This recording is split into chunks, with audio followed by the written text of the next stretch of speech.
Alrighty, good evening and welcome to NycosRPG. I am Game Master Jay, also known as Jonathan Albin, and I welcome you to this channel and to our conversation tonight.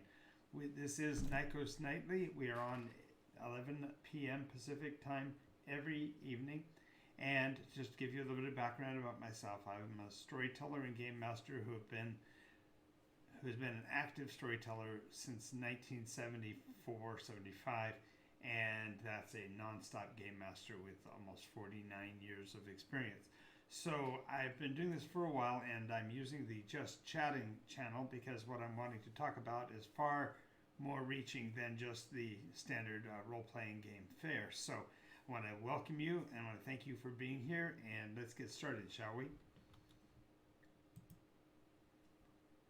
I do want to wish you and yours a happy holiday season, and I hope everything is going well for you.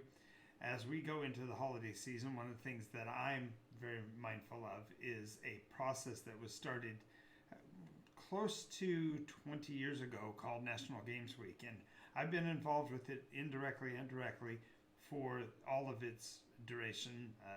An associate of mine created the concept. I was working with an organization known as Games Quarterly Catalog and Magazine, and we initiated the Greater Games Week concept back then. And what we endeavor to do is try to increase the number of people who are playing games in the holiday season, because it is the time when we gather the most people together and have arguably the most free time to do so. So what I want to talk about today are some ways to make your holidays more festive, more exciting, and perhaps get some more games going on within your family and such during the holidays. And the first thing I want to talk about is the idea of the potluck. Everybody has them during the holidays. You gather people together, everybody brings food and such. And one of the really interesting things is that in games, there's quite often the concept of who goes first, and it comes off often with game sessions to determine who's going to be going first in a given round of a game or in a certain set of games or whatever. And so perhaps think of this as kind of a fun way to develop the order in which things should happen during the session. For example, have the potluck arrival times become your means of determining the initiative. So the earlier the arrival, the earlier the decision that person is allowed to make during the evening. Now, in some cases, that might feel like a dramatic shift to make it so that a person who is early has to make decisions early, but it does provide them with an incentive to show up at least on time for an event, because if they are later, then they don't get to have as many choices in the evening and don't have as many inputs into the order of things. A second thing is to perhaps play potluck bingo. This is a fun one. If you tell everybody to bring a certain type of item, but you don't specify what item to bring in particular, you can actually have the other players fill out write out their idea of a bingo card of what people will bring, and then as those items show up at the party, you can click them off on the bingo card. Of course, this is rather risky because you might end up with 18 drinks and no sandwiches, so make sure that you mix it up, perhaps having everybody bring a little bit of everything. These are just some ideas that I've come up with that make it so that your game session can be a lot more fun. Now, the next thing to do is with your holiday games, of course, when you are playing games that you would normally play throughout the year to make it more festive and more interesting, consider playing a themed version. For example, if you are playing Bananagrams, if you're familiar with that game, or Scrabble, simply say that the themes of the words must be along the holiday theme, and if they are, they get extra bonus points. So therefore, it causes the scoreboard and the play mechanism to actually feel more like the holidays. So perhaps you use different themes. So sometimes it's the holiday, maybe it's family, and by having these different elements come into the game, you're able to build up the excitement and the festivities for that particular game and draw more interest. This even includes games like Cards Against Humanity and stuff. If you're playing games that are normally relatively caustic, if you put into it they must have a holiday theme, it tends to bring out perhaps more humor and more excitement or thrills with the game.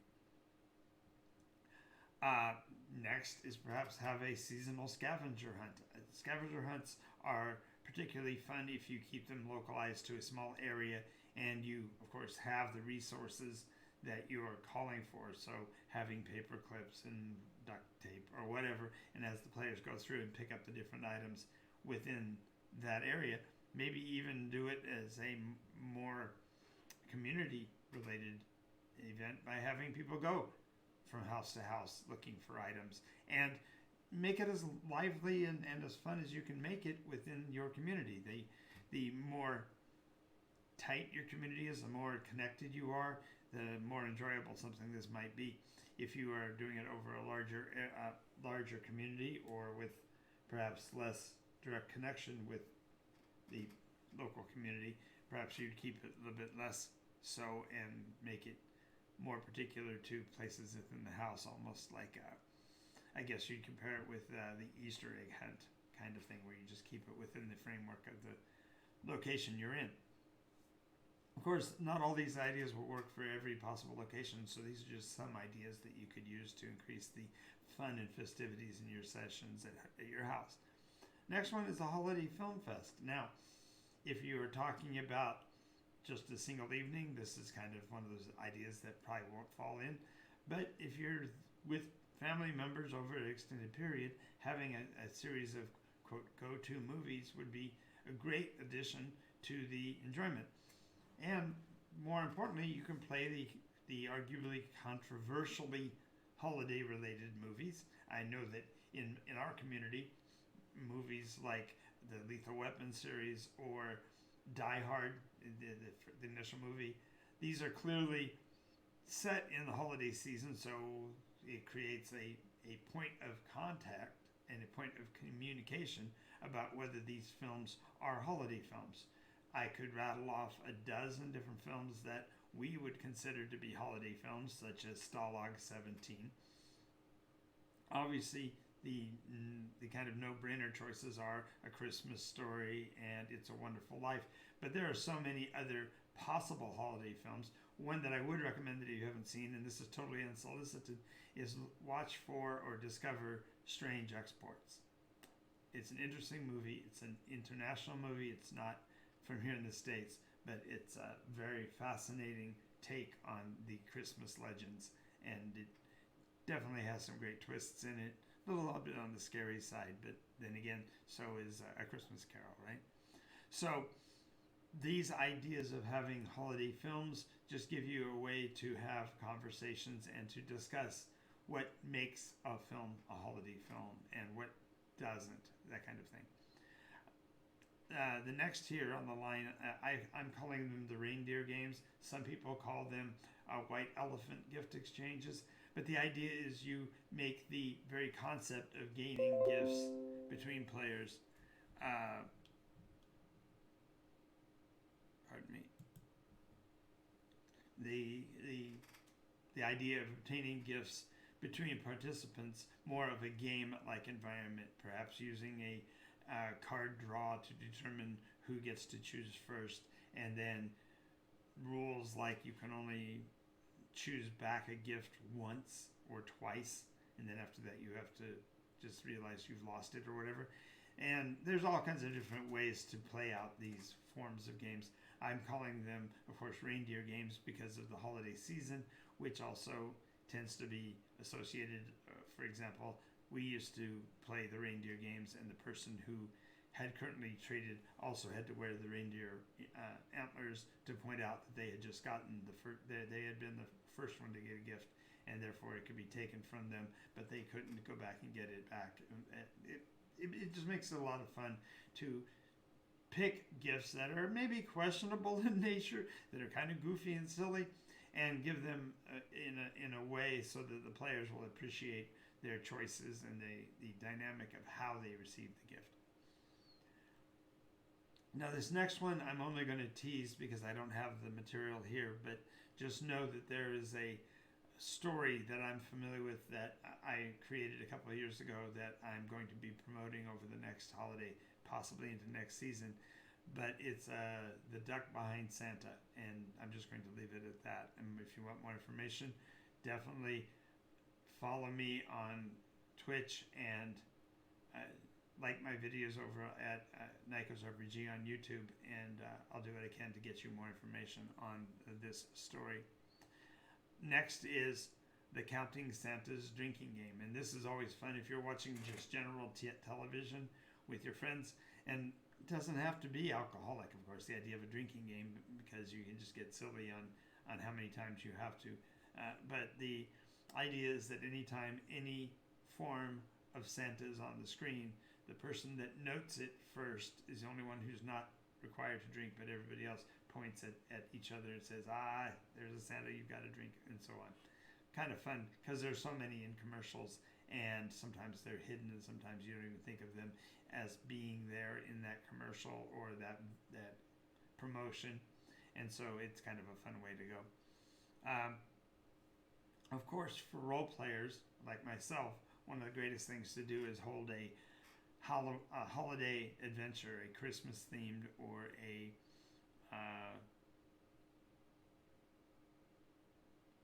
solstice event themed game or whatever. So whichever your holiday you're wanting to promote, you can have a game session that's associated with that. Perhaps it tells a story, perhaps it plays off of it for camp and just sheer fun. Sometimes it's rather serious and perhaps teaches a lesson that you might not have gotten an opportunity to share with your friends before. So these are all ways you can use the holiday theming for your game session to make them a blast. Main thing I want to get across is that National Games Week was set up originally as the week after Thanksgiving, and the idea was to make it a week that when you're thinking of gifts, you're thinking of games. Because one of the challenges with buying gifts for people is you don't always know what they like. You don't always know what they have as their fascinations, but everybody likes to play games. So especially if you know of a game that they are familiar with, find one that's like it, or find one that's similar, or even find those that are different but are in themes that they do enjoy. So think gifts, think games. That's really the message of National Games Week. All right, moving on. As you may know, I do sessions just about every night that are the 9 things you need to know. Well, tonight we're going to do the 9 games you need to own. And generally, in this time of year, I do a gifts to take to grandma's list, and I didn't get around to doing that this year. Things have been pretty hectic. So instead, I'm offering this series of games as my way of giving you a recommendation. Now, these are all unsolicited recommendations. I'm not being paid for solicitation of any of these, nor would I, in any case, be involved with that kind of thing. The concept of invoking games for the game's sake is far more important to me than any particular title. Now, granted, I am the producer of NycosRPG, and although I would promote that in any other circumstance, it is not going to be included in today's list, because this is a list of unsolicited recommendations for the games that you need to own, regardless of what form of game that you normally play, because this will cover the entire gamut of possible game formats that people might enjoy. So, having said that, let's get started. So, the first game that I would recommend, and this is a wholehearted recommendation that dates back to my youth and my childhood, and that is the game of cribbage. Now, if you've played regular playing card games, this is one that requires a little bit of understanding of addition or subtraction. It tends to be enjoyable by people of any age, and it does teach the shape recognition of the suits and things like that, but it is really just a fun little counting game. If you get a chance to find the rules for cribbage, you can find them online or you can purchase them directly. Second is Run for Your Life Candyman. If I'm asked to pick a board game that I would recommend, this is the one board game that uses the classic tabletop board and it's a roll your dice, move your mice kind of a game, and it really focuses on the nature of these roll your dice, move your mice games. Your objective is, as a gingerbread man, you're trying to move through the Candyland without becoming consumed, and each action can put you in danger of having bites taken out of you, and it's very clever.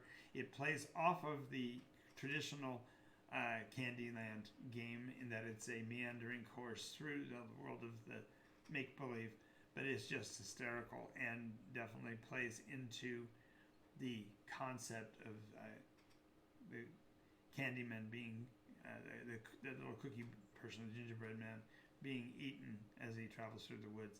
Now, there is also a newer one called Roll for Your Life, which is almost like full contact between gingerbread, and it's also made by R&R Games, and I'm sorry, by I said that wrong, Smirk and Dagger. Wow, I'm glad I'm not getting paid for this. Smirk and Dagger Games. So they've got this one and they've got Roll for Your Life, and they're both hysterically fun, seasonal. Obviously, with the holiday seasons and candies and cookies and all that, it's a great little add-on game. Next is a game that plays off of the concept of the classic game of dominoes. If you're familiar with that, you have different sides on each end of small cubes, basically rectangles, and each half of a rectangle represents a different shade or color. And in this case, you're building a kingdom out of these domino-like pieces. And it's incredibly clever, innovative, and I believe it's blue. I'm not even going to guess, as I'm going to mess it up. But King Domino, you can find it on the web just simply by searching for it. And it is still in production and available.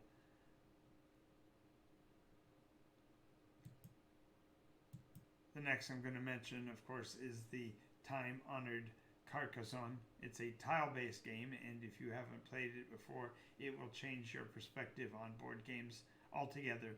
It is creative and innovative in design, and your scoring mechanisms allow for multiple ways to achieve victory. The basic concept is you're setting tiles on the board and scoring based on the features on each tile. It's a great little game. It's been around for a while.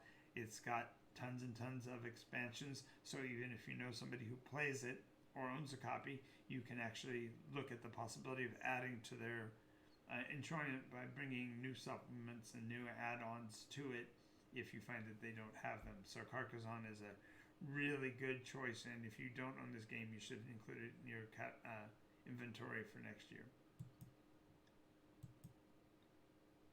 Of course, this one's a classic, and most people will probably already own a copy, and if you don't, I highly recommend you pick up the Risk game, classic one, the standard game. I don't know that much about the other alternatives. There are legacy versions that make it more dynamic. There are several that are themed to different properties, but the classic Risk has some merit to it just simply because you can play a different style of game each time you play. The classic original rules play out and feel more like World War I. Others feel more like World War II, and so like you're able to get a different play experience out of it each time, and it is absolutely a classic, and it is as simple and easy to learn as any game that's out there.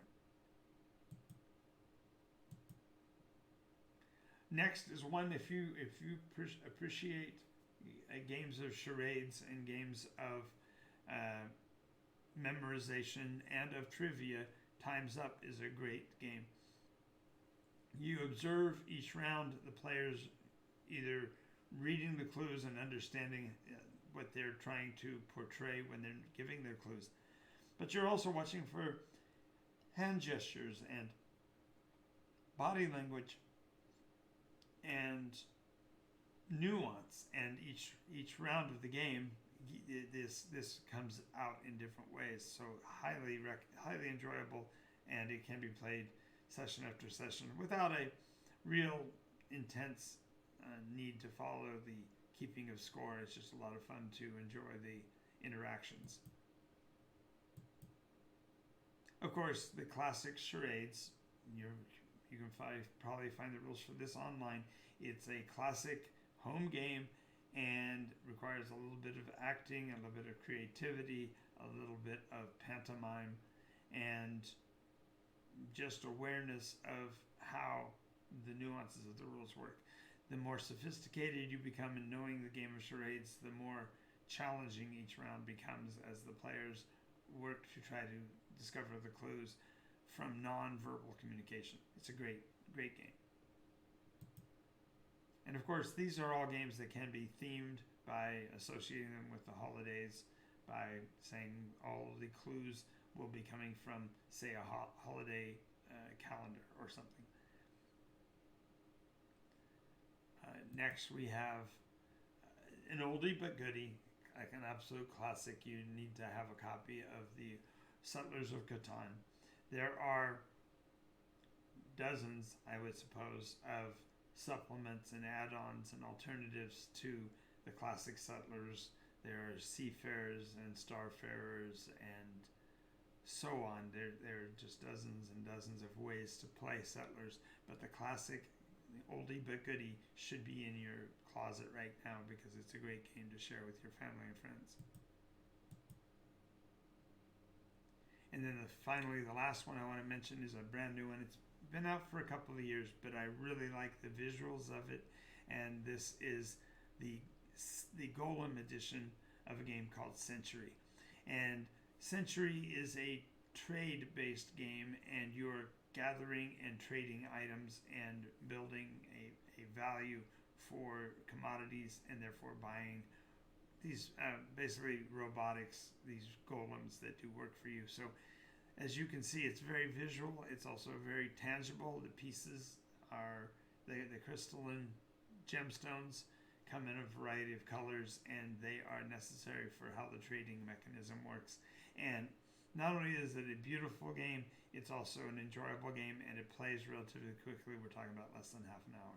So in the case of all these games that I've recommended, they're all decent games for playing it with a party of 4 to 6 players generally.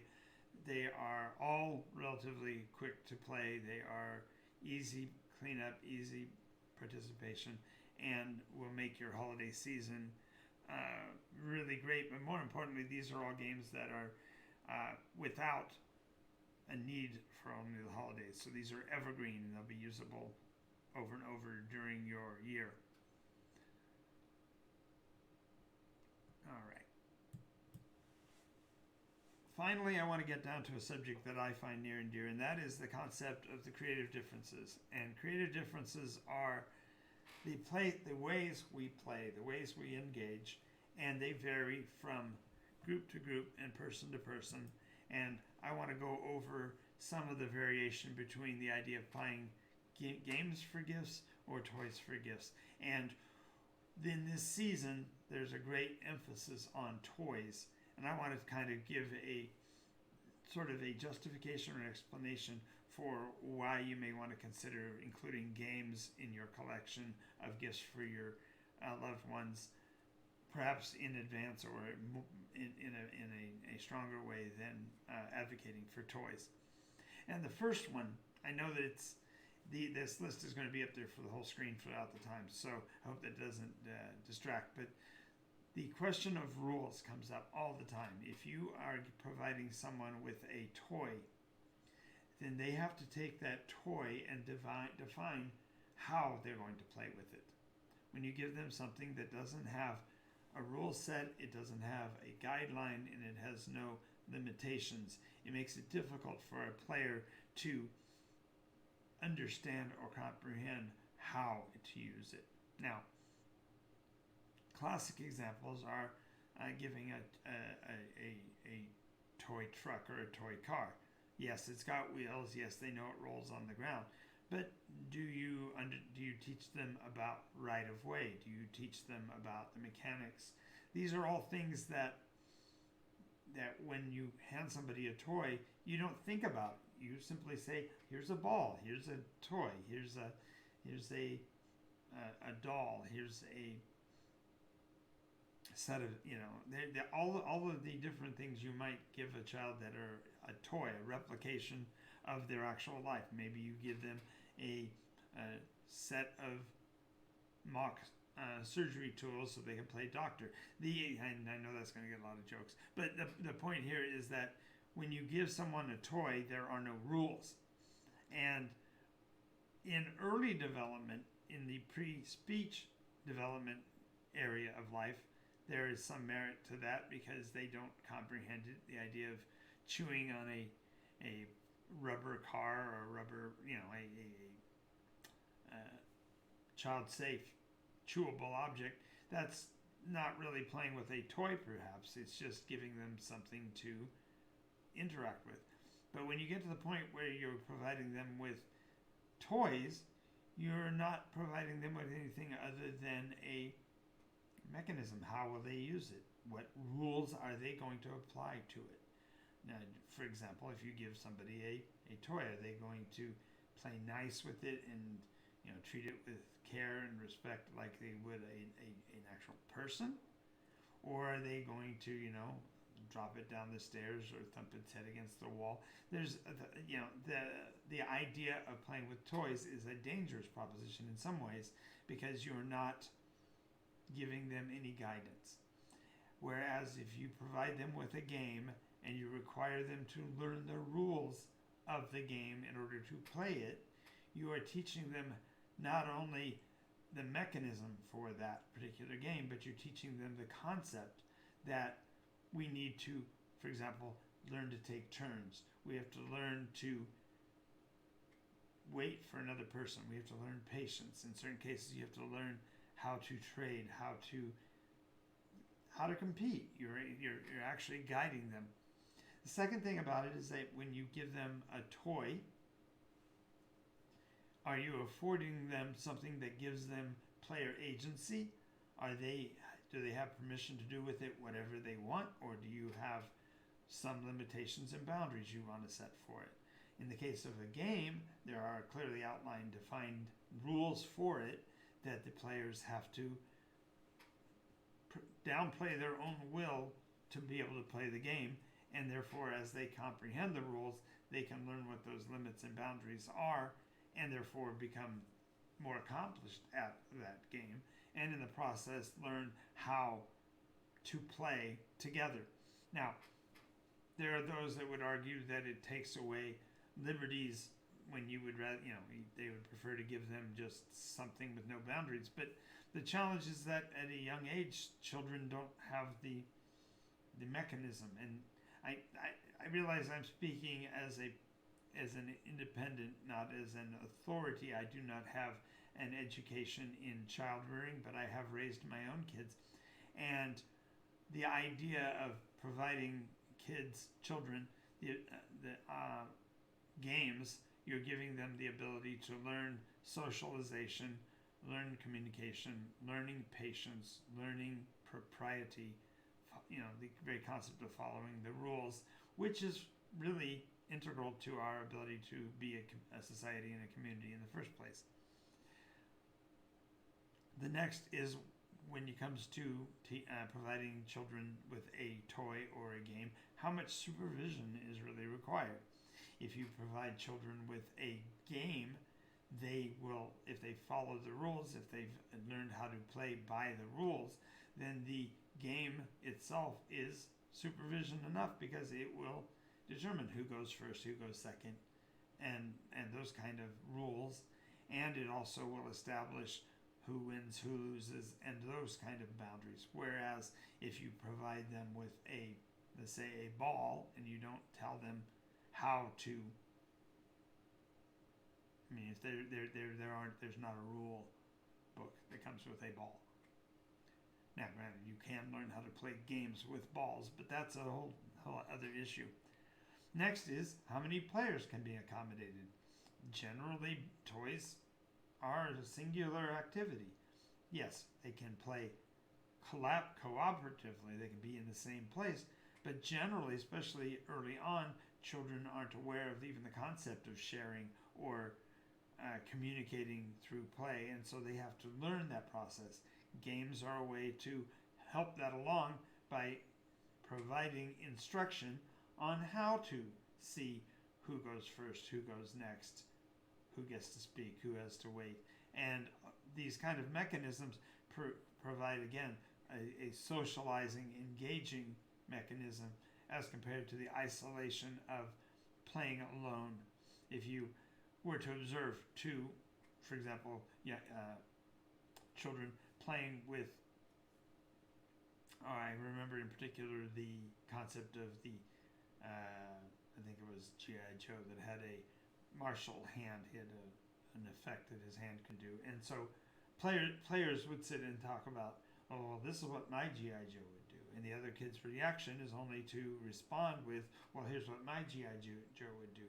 And there's no rules about which one's right, and therefore the players who are working with those individual objects are only trying to come up with their own solutions. They're not actually able to look at the rule and say, no, this is what it does. Whereas if you were playing a game, the rules would describe which would be proper, which ones apply and which ones don't. Now, this is important because play in many cases is intended to be a shared experience. When we were younger, as I would say if I took out my teeth, back in my day, we used to have to go outside and play with our friends because we didn't be on the TV that long. Oh, that's my bad example of my grandfather's voice. But the idea is that a shared experience can occur when players are of the same mind, and a game definitely gives both participants or multiple participants the same experience game after game, because they have the rules to fall back on to define what the experience should be. How do you score it? How do you keep track? How do you determine what the priority is? And other mechanical things that make sense in a game that also will help us to understand how things work in real life as well. Because of these things, the very concept of communication in play becomes a factor. When we learn to play by rules, we can convey information between us because we have a shared vocabulary in terms of the game. So we understand your turn, my turn. We understand the words like round or turn or sequence. We have a shared vocabulary, and that makes the play experience more collaborative because we are both working with the same words.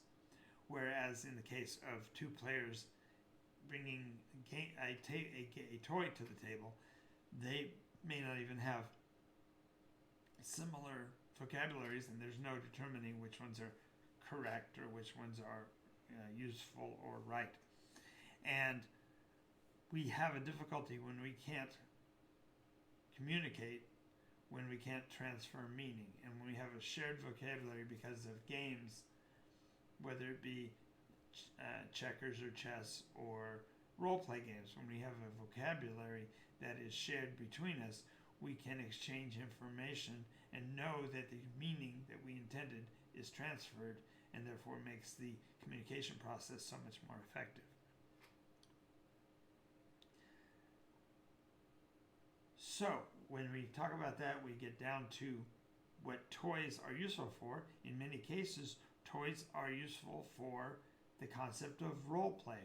Parents provide their children with items that might be replicative of what their parents use. For example, a businessman might give his child a toy briefcase with the pens and papers and folders and all the kind of things that the father would use or the mother would use.